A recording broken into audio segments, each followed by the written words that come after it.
আসসালামু আলাইকুম everyone, welcome back to my channel. কেমন আছেন সবাই? আশা করি আল্লাহর রহমতে সবাই অনেক বেশি ভালো আছেন। আমরা আলহামদুলিল্লাহ ভালো আছি। চলে এসেছি নতুন আরেকটি ব্লগ নিয়ে। আমার আজকের ব্লগটি আমি আবারও শুরু করে দিলাম। এইদিকে আমি পরোটা বেলে নিচ্ছিলাম। এইদিকে পরোটার ডো বানিয়ে পরোটা কিন্তু গোল করে প্রথমে বেলে নিয়েছিল, এরপর শেফ দিয়ে এইভাবে রেখে দিয়েছে। তো বাকিগুলোই তো শেফ দেওয়া পরোটাগুলোকে আমি আবারও বেলে নিলাম। আর এখন পরোটাগুলো সেঁকে নেবে। তো পরোটার সাথে খাওয়ার জন্য সবজিও রান্না করা হয়েছে, আলু, ডাল আর লাউ শাক দিয়ে।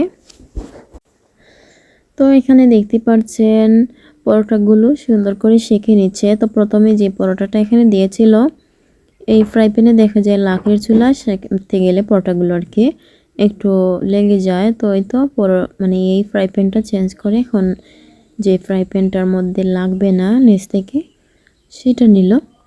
আর এখন এই ফ্রাই প্যানের মধ্যে সুন্দর করে কিন্তু সেঁকা হয়ে যাবে পরোটাগুলো।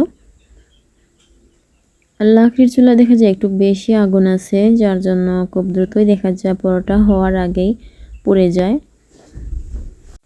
সবগুলো পরোটা শেখা হয়ে গেছে। এখন গরম গরম সকালের নাস্তা খাই নিব। শীতের সকালে রুটি পরোটা দেখা যায় খেতে বেশ মজাই লাগে। আর সাথে যদি তাকে শীতের শাকসবজি দিয়ে আর কি এখানে ঝোল ঝোল তো তরকারি দেখতে পাচ্ছেন। আমরা এইভাবে একটু ঝোল ঝোল করে সবজি রান্না করে খাই পরোটার সাথে। একদম শুকনো শুকনো দেখা যায়, খেতে ভালো লাগে না।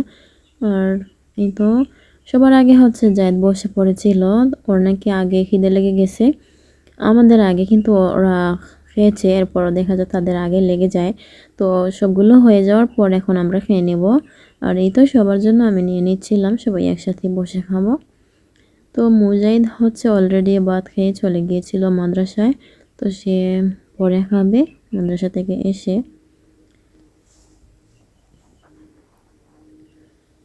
তুই তো ঝোল ঝোল এই সবজি দিয়ে মজা করে আমরা সবাই মিলে মুচমুচে পরোটা খাবো। মুচমুচে এন্ড তুলতুলে, বাহিরটা মুচমুচে এন্ড ভেতর ফুলকো। আর এই তো মুখে দিলেই মনে হয় যে অনেক মজা। আলহামদুলিল্লাহ পরোটাগুলো। আশা করি সবাই স্কিপ না করে আমার পুরো ভিডিওটা এনজয় করবেন। যদি আপনাদের কাছে ভালো লেগে যায় তাহলে প্লিজ একটা লাইক দিয়ে দিবেন। যারা চ্যানেলে নতুন আছেন এখনও চ্যানেলটিকে সাবস্ক্রাইব করেননি প্লিজ করবেন। আর যারা অলরেডি সাবস্ক্রাইব করেছেন তাদেরকে জানাই অসংখ্য ধন্যবাদ।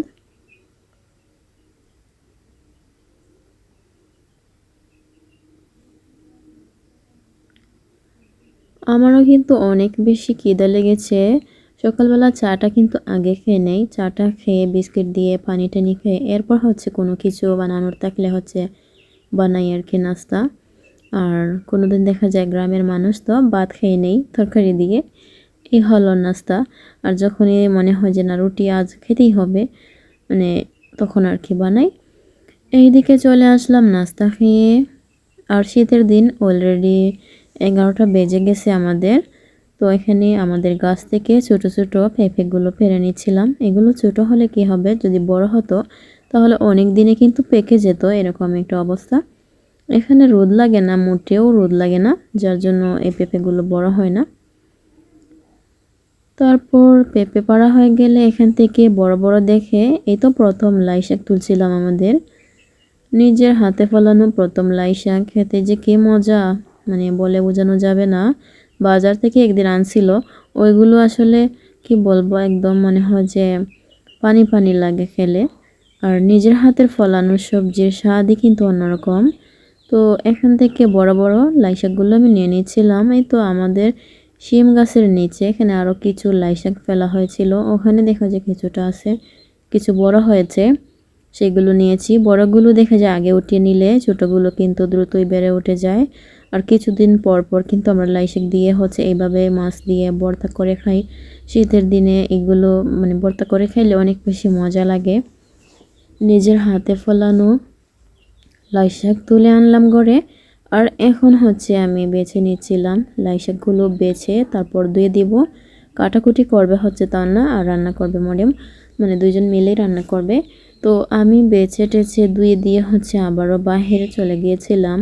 আর যেখান থেকে এই শাকগুলো তুলেছি এই শাকে কিন্তু কয়েকদিন হয়ে গেছে পানি দেওয়া হয়নি। আর ভাবছি আজ পানি না দিলে হবে না, আজ পানি দিতেই হবে। তো জায়েদ মুজাহিদকে বলছিলাম পানি এনে দিতে, আর আমি গাছের মধ্যে দিয়ে দিব। তো ওরা হচ্ছে পানি দিয়েছিল উঠিয়ে এনে কল থেকে, আর আমি সবগুলো গাছের মধ্যে পানি দিয়ে দিলাম। আর এদিকে দেখতে পাচ্ছেন একদম কুচি কুচি করে হচ্ছে লাই শাকগুলো কেটে নিচ্ছিল।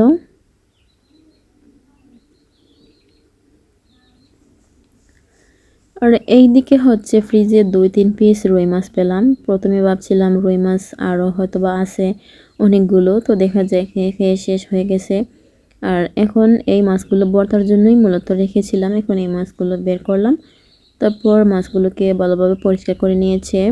চাইলে পাঙ্গাস মাছ দিয়েও কিন্তু এই লাই শাকের ভর্তাটা অনেক বেশি মজা হয়। তো আমাদের ঘরে অ্যালার্জি আছে অনেকের, যার জন্য পাঙ্গাস মাছ এখন আর আনাই হয় না, এই হলো অবস্থা। আমার কিন্তু খেতে ইচ্ছা করে পাঙ্গাস মাছ। তারপর এদিকে আরেকটা তরকারি বসিয়ে দিয়েছে, এখানে পেঁপে আর আলু মিক্স করে রান্না করা হবে শিং মাছের ঝোল। তো দেখতেই পাচ্ছেন এখানে মশলাপাতি কিন্তু কষিয়ে নিয়েছে, তারপর এখানে দিয়ে দিল আলু। পেঁপেগুলো সিদ্ধ হওয়ার জন্য হচ্ছে বসিয়ে রেখেছিল, পেঁপে চিলিয়ে তারপর সিদ্ধ করে এখানে দিয়ে দিবে। আর সিদ্ধ করে নিলে দেখা যায় পেঁপে থেকে মানে বাজে একটা স্মেল চলে যায়, আর খেতেও ভালো লাগবে।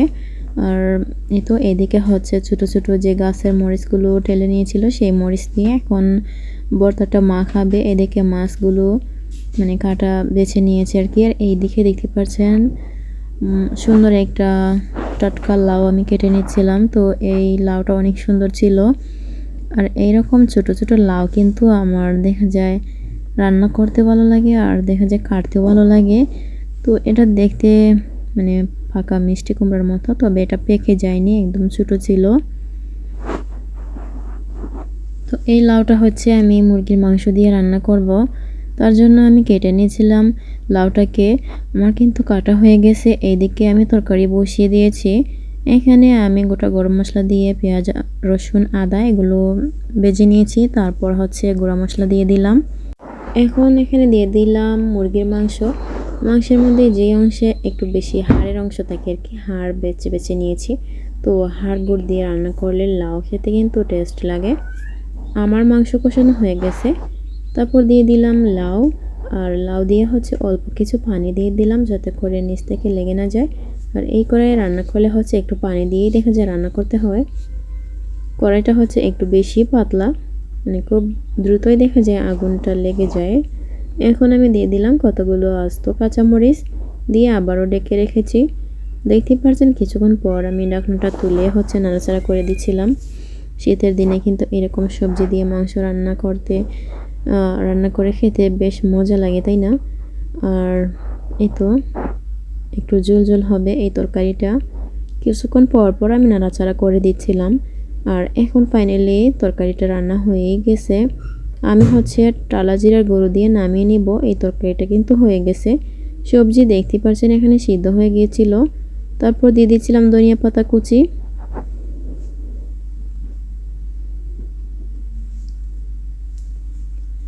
ধনিয়া পাতা দিয়ে এখানে টালা জিরা দিয়ে দিল, একটু জিরা গুঁড়ো দিয়ে হচ্ছে নামিয়ে নিলাম। সো দেখতেই পারছেন রান্নাটা কিন্তু একটু মনে হচ্ছে এরকমের হয়েছে, কিন্তু খেতে বেশ মজা হয়েছিল এই তরকারিটা। আর এইদিকে হচ্ছে লাই পাতার শাক কুচি করে কেটে নেওয়ার পর হাত দিয়ে এইভাবে চিপে নিচ্ছিল, চিপে পানিটা বের করে নিচ্ছিল। বেশি পানি থাকলে দেখা যায় ভর্তাটা খেতে একটু স্যাঁতসেঁতে হয়ে যাবে, খেতে ভালো লাগবে না খুব বেশি একটা।